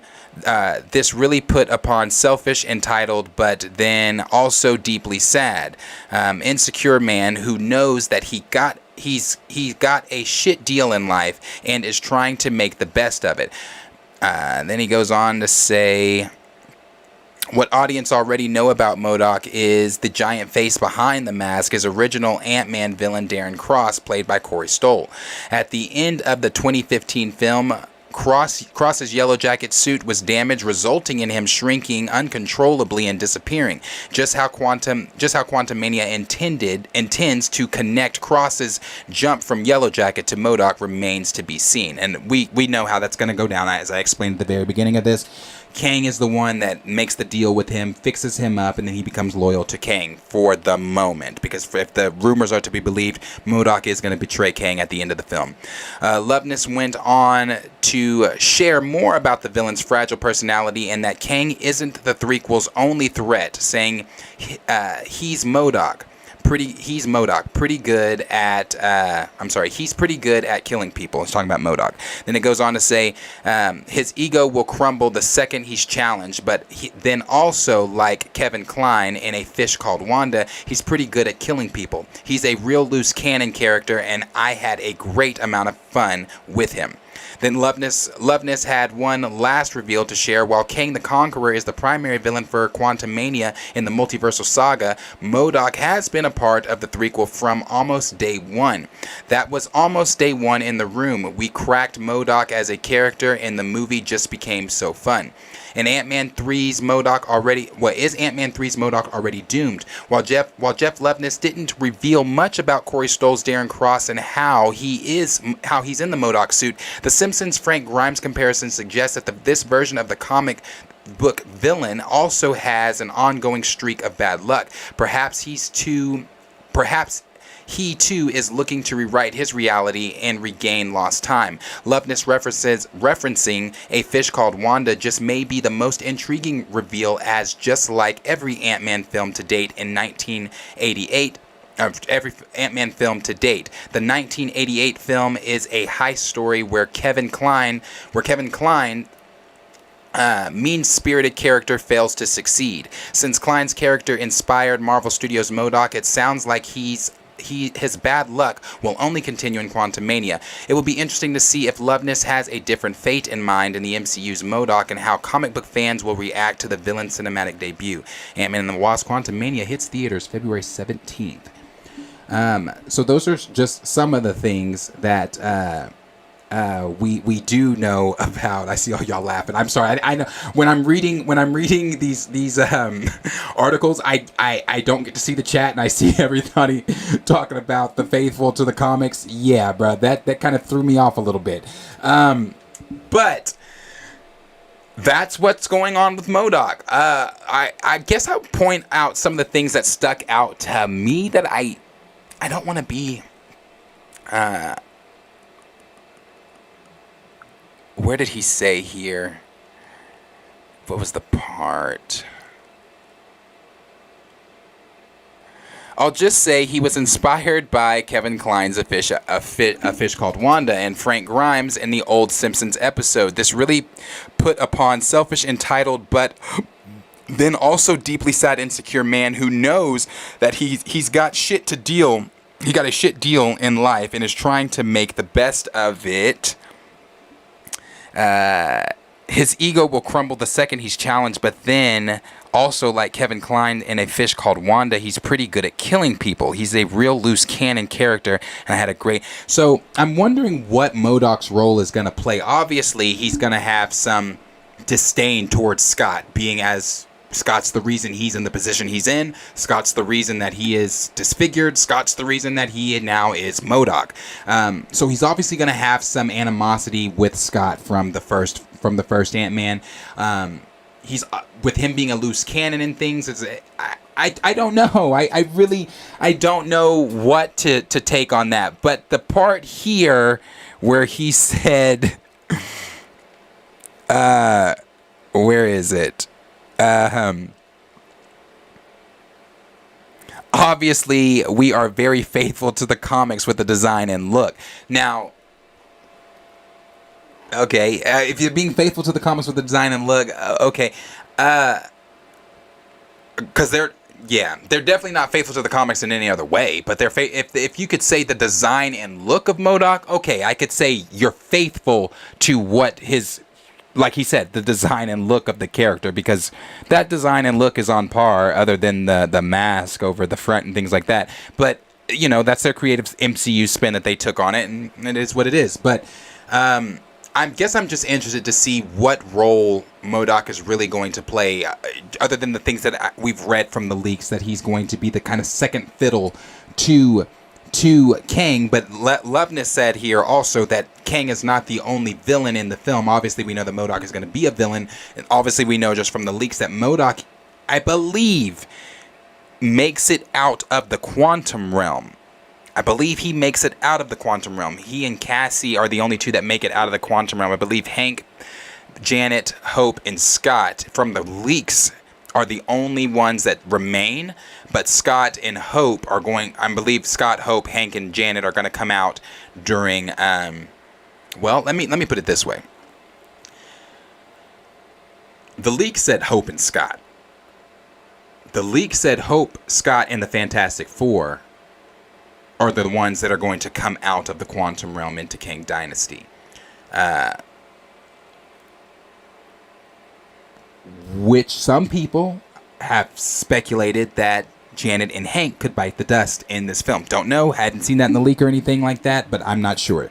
That's just speculation on other people. But that's kind of what's going on there with MODOK. We're going to have to wait to see what this... What do you call him? A cannonball? What exactly he's going to be? But he did say he had the most fun writing MODOK, and that MODOK was inserted on day one, and I believe that because MODOK's been rumored for a long time now. So you guys let me know what you guys are thinking about what's going on with MODOK, and what you guys are thinking about what we're going to see with MODOK. What do you think that it means when Jeff Loveness calls him a cannonball, a Spitfire cannonball, whatever exactly was he said. There it is. He's a real loose cannon character. So what do you think that means when he says he's a real loose cannon character and he's pretty good at killing people? So you guys let me know down below in the comments what you guys are thinking about the newest reveals here, some of the newest updates for MODOK. And again, we are about... what is it? Maybe 3 weeks away from seeing the film. So if you're going to see the film, if you already have your tickets, again, let me know down below in the comments what you guys are thinking. Let's read what you guys said here. Network said MODOK looks terrible in that trailer. Yeah. Dougie Fresh said, hope he keeps the mask on most of the time. So do I, because... Can I just pull it up? Do I just need to pull it up? Maybe people haven't... let me see.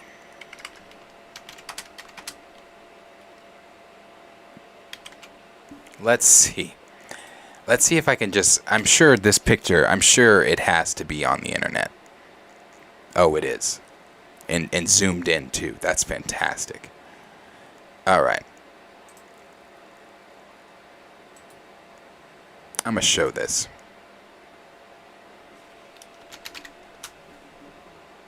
This has to change, bro.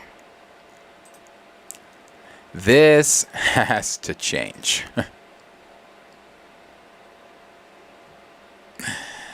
They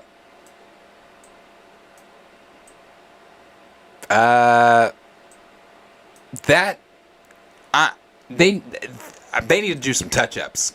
I'm hoping it's one of those things where, again, they just couldn't get it,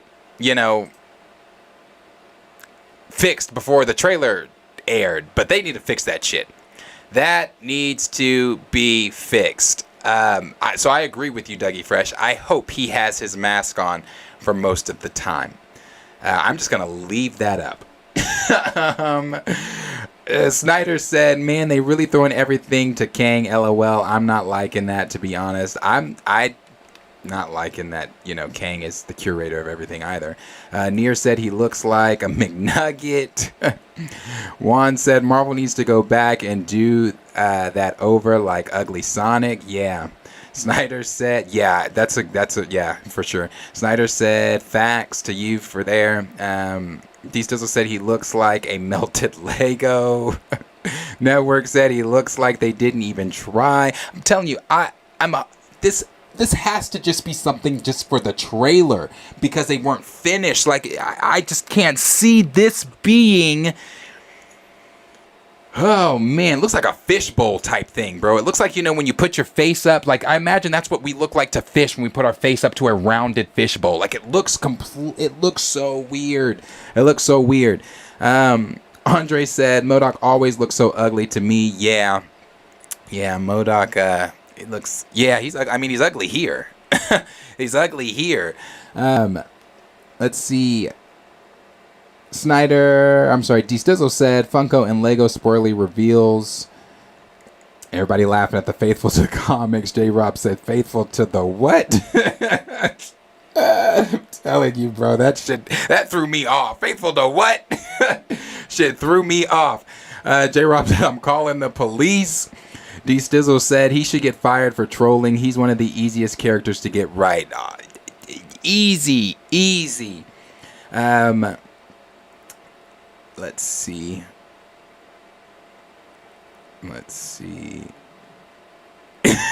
Raymond said take it off the screen. It's scaring me. I'm telling you, bro, it's weird. J-Rob said nightmare fuel. It is weird. I don't get it. I don't get it. Look at him. What? It's just... I'm hoping the VFX team just didn't have time to get in here and fix this shit before the trailer. I'm hoping. Eric Shaw said Hank Pym better not die. I've just been seeing people talk about it. Speculating, rather. Just because, he wasn't in the leak as one of the ones that came out during King Dynasty. So I don't want him to die either. We'll see, though. D Sizzle said, yeah, faithful like Gore, the God Butcher, and several other characters. Right. See, Jeezy said MCU has destroyed Hydra too early and hasn't developed AIM properly. No, man. Like, that's one of the cool things about... and I'm assuming, hopefully, if the leaks are true and Modok is one of the ones with Cassie making it out of the quantum realm, maybe he develops AIM. He goes on and starts doing, his whole thing, like, to where we could see AIM being AIM under Modok, So, that'd be dope for sure. Network said the MCU doesn't give a damn. No. No, they don't.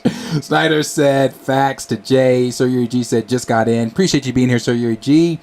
Snyder said no, please don't. When I said I was going to leave it up. C. Jeezy said I can see Hank and Janet either dying or remaining in the quantum realm. Snyder said... talking to Sir Yuri G there, everybody laughing at the picture still being up. Snyder said no. Kenny said, how realistic can you make something like this? Yeah, I guess that's true too. But are we really asking for it to be realistic? I I guess I'm more so just... Bro, hold on. I'm sorry. I have to.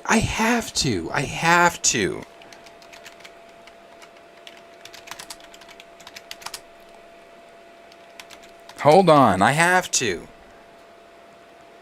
Because this is what it looks like.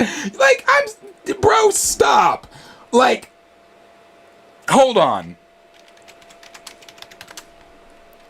So, I mean, I agree with you. I agree on that level of what you're saying when you said, you know, Kenny, when you said, how realistic can we make this look? But we can do better than this. I'm sorry, I don't know why T'Challa popped up. T'Challa popped up just because he was, I don't know, he wanted to be here. Hey, Ye Bombay T'Challa. But it should be better than this. Look at this. Why is this it? Why is that it? You can't tell me Modok doesn't look like this. This is what we got. This is what we got. And I'm just looking at it like, hopefully, again, the VFX team just did not have time to touch it up before the debut. Mind of Inception said, with their budget, why he look like that? Like George Lopez? Permanent channel background. This shit, you want me to make that the background instead of the moving background? You know what? I'll fuck with that. I will make that the background. That is so funny. Ah, shit, that's funny. Yeah, that's what we got. And D Stizzle said perfect wallpaper. Chill said that's disturbing. J Rob said he looks like a boss from an obscure... That's true too. He does look like a boss from one of those damn PS1 games that you rented on a Friday night on the weekend. David Dunn said he looks like Agent Smith. D Stizzle said looks like the CW worked on him. Damn. That's a blow. Xavier said it looks like they just stretched the image. Very lazy. It did look like that too, though, didn't it? It did look like. Why is that one still up? It did look like they kind of just stretched the image. Cleve17 said they could be faking us out. They could be faking us out. They could be. Marvel is known for doing that in trailers, so that is very true. They could be.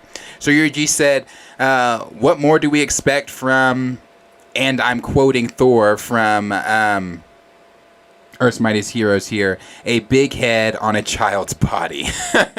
That's true too, I guess. Xavier Phoenix said, I didn't watch Earth's Mightiest Heroes. That's the cartoon, right?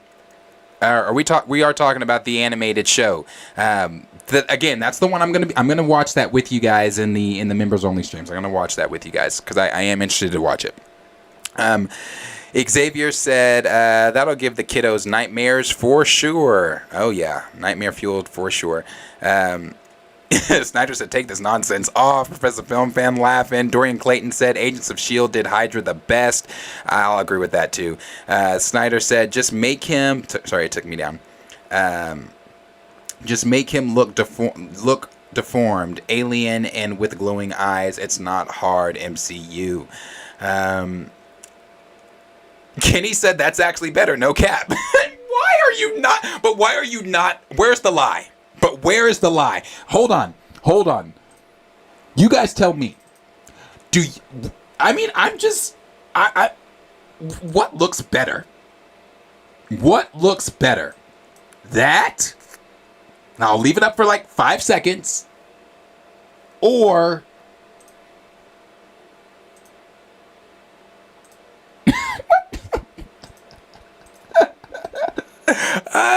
yeah. I don't know. Let's see. Stephen Dunn said the MCU garners next zero enthusiasm from me at this point. Yeah. You know what? Which is why that's good. What you just said is going to segue us into this next topic, because the next topic is where Kevin Feige has said he doesn't think fans are ever going to get sick of superhero films. But we'll get to that in just a second. Cleve17 said, I thought it was Spy Kids. Then we've got Raymond said, now that's a Modok. JB Easy said somebody in the FX team is stealing money. The Jinx said Modok looks like Thomas the Tank Engine. That's another good fucking comparison because of the face, like how it's just, yes, bro, it's so fishbowl like. It's weird. Snyder said yes.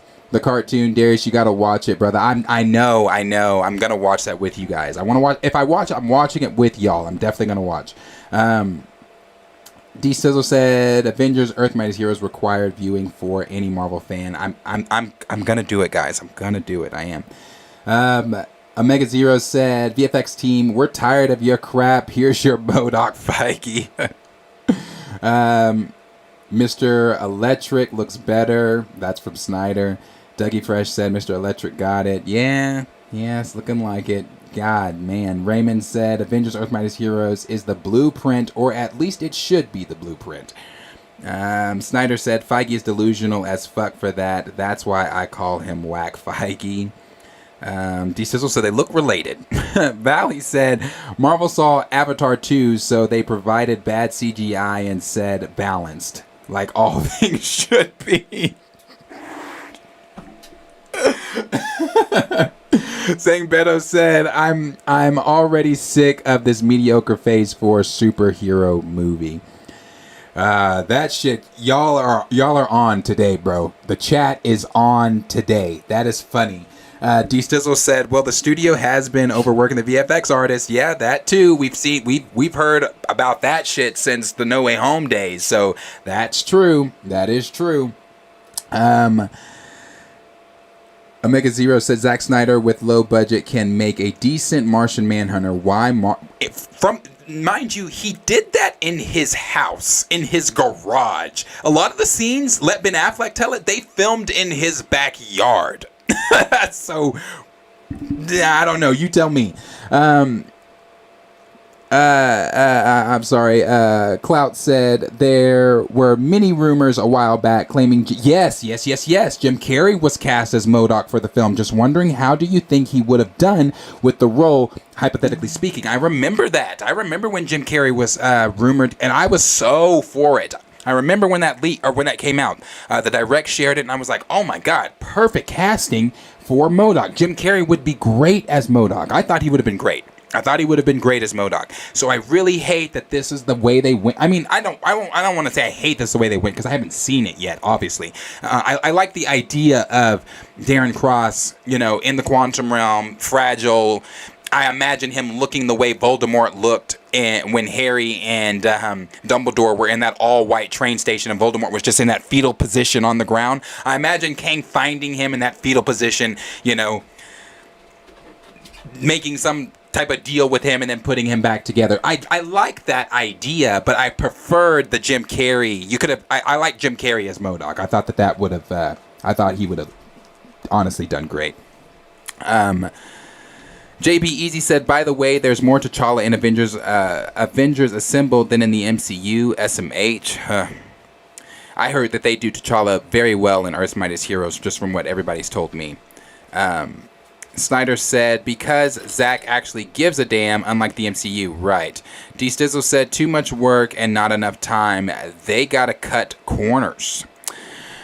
Snyder said, yep, I remember that too. Omega Zero said, Mickey Mouse and Feige busy counting money while the VFX team is pissed the fuck off. D Stizzle said, yo, Robin Williams would have been good too. Honestly, yes. Rest his soul. Raymond said T'Challa in Earth Mightiest Heroes is a vibe, and then Mind of Inception said Jim Carrey is just different. He probably could have pulled off the George Lopez. Yeah, he probably could have pulled off the George Lopez shit for sure. But what Stephen Dunn said is going to move us into our next topic here, and our next and last topic. And the next and last topic is Kevin Feige making the claims to Variety. He did an interview with Variety where he said that he doesn't believe that audiences will ever get tired of superhero movies. Now, the reason I made this a topic for today is because this has been something that has been discussed a lot within the last year.